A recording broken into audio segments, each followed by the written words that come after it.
The January transfer window has been open a week. We are 1 week down and Arsenal still have not signed a forward. They are crying out for reinforcements in that front line. They drew against Brighton. Liverpool followed that up with a draw as well. A lot of news has come out from Spain regarding Nico Williams and that he is open and considering a move to England, with Arsenal being the favourites to sign him. Matthias Cunha as well, according to credible sources, Fabrizio Romano and David Ornstein, a contract was on the table. It is still on the table, but it's not being signed yet. He is keeping his options open. There's also some links out there linking Buemo to Arsenal and another one linking the South Korean Lee from PSG to Arsenal. We've got a lot to get through. Make sure you go down, drop a like on the video if you haven't already. Make sure you have that subscribe button. We are steamrolling our way towards 40,000 subscribers. We're under 500 away from 38k, and 88 or 89%, it fluctuates on a daily, of you guys have not subscribed to the channel who watch the content, so go and subscribe. Now we're going to start off with AFC stuff on Twitter. Put out a report from Graham Bailey, who actually is a credible source when it comes to all London teams, says TBR Football has been told Nico Williams is now considering a move to England. Mikel Arteta is understood to be obsessed with Williams, with sources added that Arsenal have the money to spend this month, with the message being quality over quantity. Now, I do agree that Arsenal need a quality forward. It'd be better for them to bring in a ceiling raiser rather than two players who, you know, are essentially just bodies in the squad. I think Matthias Cunha and Nico Williams both really improved that front line of Arsenal. I look at Leandro Trossard and Gabriel Martinelli and think they are just a little bit too inconsistent for my liking. And of course, Bukayo Saka is injured on that right-hand side. We know how quality he is. We know he's a world-class talent. You also look at Raheem Sterling, who was brought in for squad depth, is now injured as well. Not sure when he's going to be back. And then Ethan Nwaneri as well has picked up a knock, and it's saying he will be out for a number of weeks. So that Arsenal team is really being stretched. And of course, they play tonight in a cup game against Newcastle. We will be there for a match reaction. Hopefully the Geordies do it. Now, Brighton won, Arsenal won at the weekend. If you look at that front line, it's a front line that has never played together, to my knowledge, or maybe have only played one game together. Trossard, Jesus, Nwaneri. Nwaneri is now out injured. It's a squad depleted of injuries. You had 4 defensive midfielders playing in Marino, Jorginho, Rice, and Partey. You know, it looks like on that bench, Kieran Tierney, very, very close to joining Celtic. And then other than that, Martinelli and Odegaard are the only real attacking options. Miles Lewis-Skelly, we know his quality at fullback. Kivior, centre-back. Tierney, Alexander Zinchenko, fullbacks.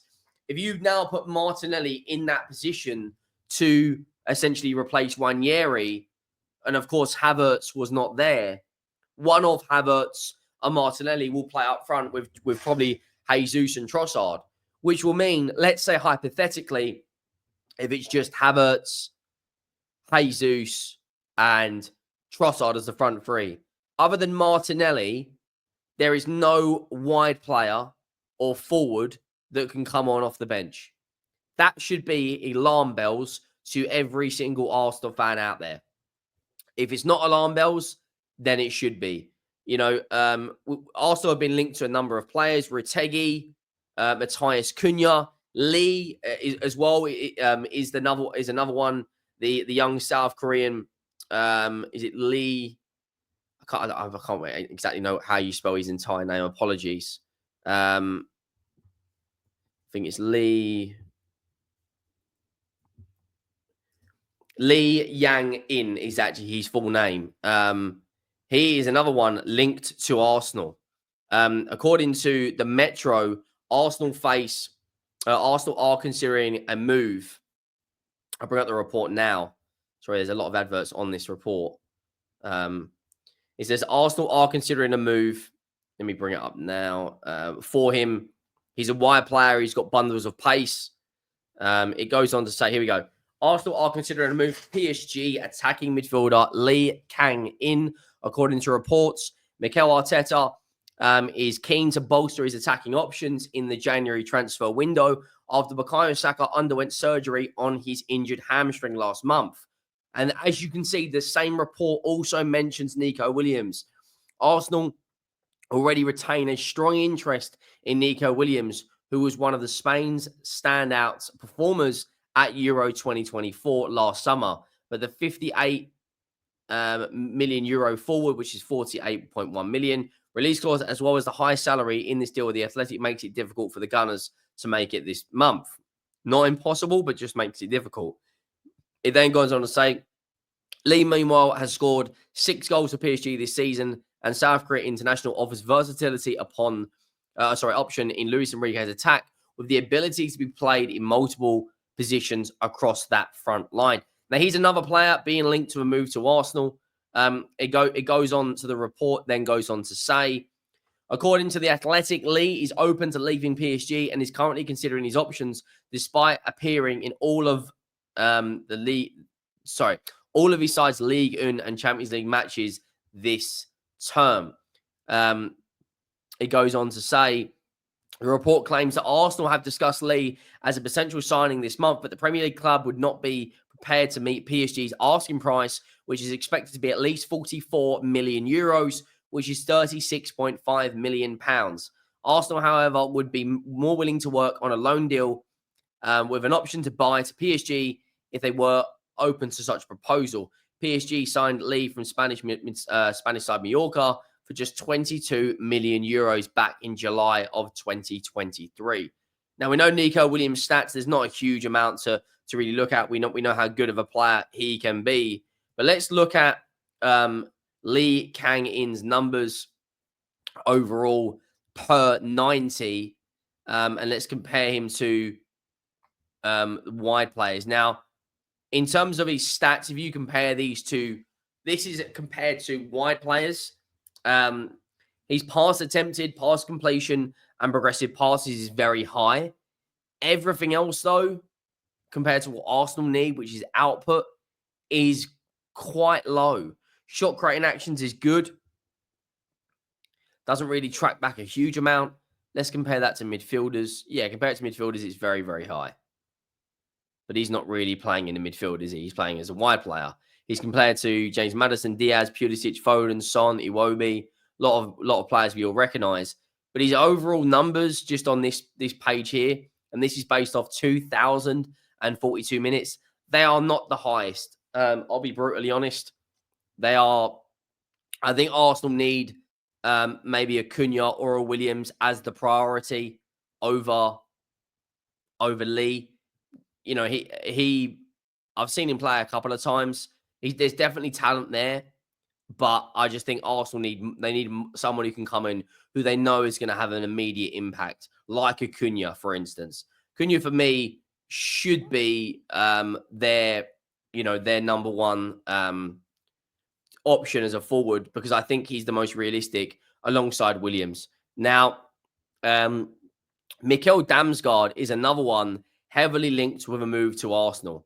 Now, Damsgaard at Brentford is only on £30,000 a week. I say only, it's still a stupidly high salary, but relative to football, it's actually quite low. And he is linked with a move to Arsenal. £30,000 a week. Contract expires June 2027. 2 goals and 6 assists in 20 games. Looking at his overall numbers, they are really good. Covers back, defends, take-ons is really good. Touching the attacking penalty area, really good. Progressive passes received is good. Assists, expected goals. He is a really good player, and I think he's only something like 24.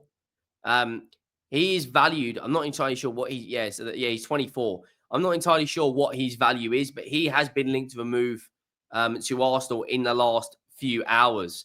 Now, at the moment, it kind of seems like every player on planet Earth is being linked with Arsenal. And I know a lot of fans just want to see, that their club bring in a player and bring in a player soon. Now, Damsgaard, I think, would be a great addition to Arsenal. He's valued at 15 million euros.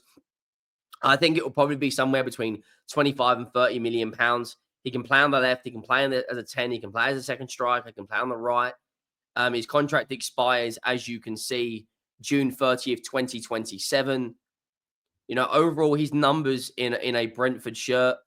Let's just have a look at them right now.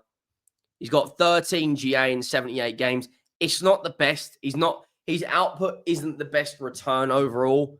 22 goals and 35 assists in 237 games.